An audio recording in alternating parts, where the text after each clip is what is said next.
The Elders, in conjunction with the New Believers, present the Necronomicon Secret History. The Necronomicon is a portal to another dimension, full of what we call demons. It is a gateway to a terrifying evil so powerful, anyone trying to use the book is almost certainly doomed. Lovecraft claimed to have embedded it in his stories in 1922, and this belief is widely accepted, but the truth is its secret history goes way back to 730 AD, and was written in Damascus by Abdul el-Hazard.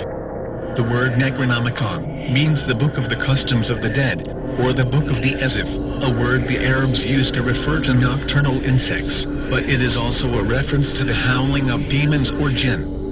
Little is known about Abdul el-Hazard. What we do know about him is largely derived from the small amount of biographical information in the Necronomicon itself. He was born in Sana'a in the Yemen. We know that he traveled widely, from Alexandria to the Punjab. He is often referred to as the Mad Arab, after being driven crazy by the Necronomicon. No Arabic manuscript is known to exist anymore. A Latin translation was made in 1487 by Allah's Wormius. Not in the 17th century as Lovecraft maintains. Almost 100 years later, in 1586, a copy of Wormius's Latin translation surfaced in Prague. Dr. John Dee, the famous English magician, and his assistant Edward Kelly, were at the court of the Emperor Rudolph II to discuss plans for creating gold, and Kelly bought the copy from the Kabbalist Jacob Eliezer, who had fled to Prague from Italy after accusations of necromancy. The Necronomicon appears to have had a marked influence on Kelly, because his scrying changed, and he contacted an evil entity, which struck horror into the Dee household. Kelly left Dee shortly afterwards.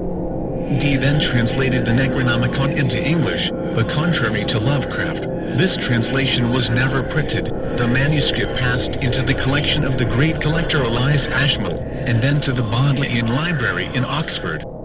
Why did the novelist H.P. Lovecraft claim to have invented the Necronomicon? The answer to this interesting question lies in two people, the evil magician Aleister Crowley and Sonia Green. There is no question that Crowley had Dee's translation of the Necronomicon, probably while researching Dee's papers. Too many passages in Crowley's Book of the Law read like a transcription from the Necronomicon. Crowley also claimed to remember his life as Edward Kelly in a previous incarnation. Why doesn't Crowley mention the Necronomicon in his works? He was surprisingly reticent about his real sources. There is a strong suspicion that 777, which Crowley claimed to have written, was largely plagiarized from the Necronomicon.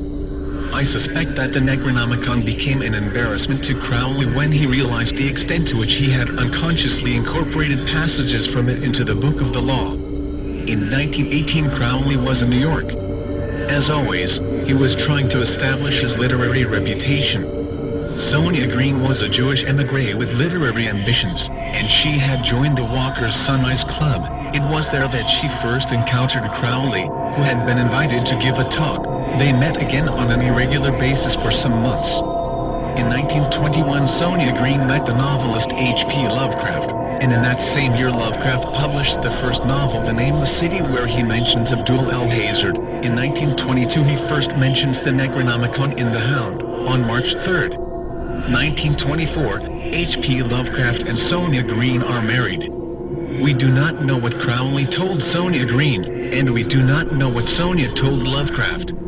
However, consider the following quotation from the Call of Cthulhu 1926, "The cult would never die until the stars came right again, and the secret priests would take Cthulhu from his tomb to revive his subjects and resume his rule of Earth." The time would be easy to know, for then mankind would have become as the great old ones, free and wild, and beyond good and evil, with laws and morals thrown aside and all men shouting and killing and reveling in joy. Then the liberated elders would teach them new ways to shout and kill and revel and enjoy themselves, and all earth would flame with a holocaust of ecstasy and freedom. It may be brief, it may be mangled, but it is the undeniable ring of Crowley's Book of the Law. It is easy to imagine a situation where Sonia and Lovecraft are laughing and talking in a firelit room about a new story, and Sonia introduces some ideas based on what Crowley had told her. She wouldn't even have to mention Crowley, just enough of the ideas to spark Lovecraft's imagination. There is no evidence that Lovecraft ever saw the Necronomicon, or even knew that the book existed. His Necronomicon is remarkably close to the spirit of the original, but the details are pure invention, as one would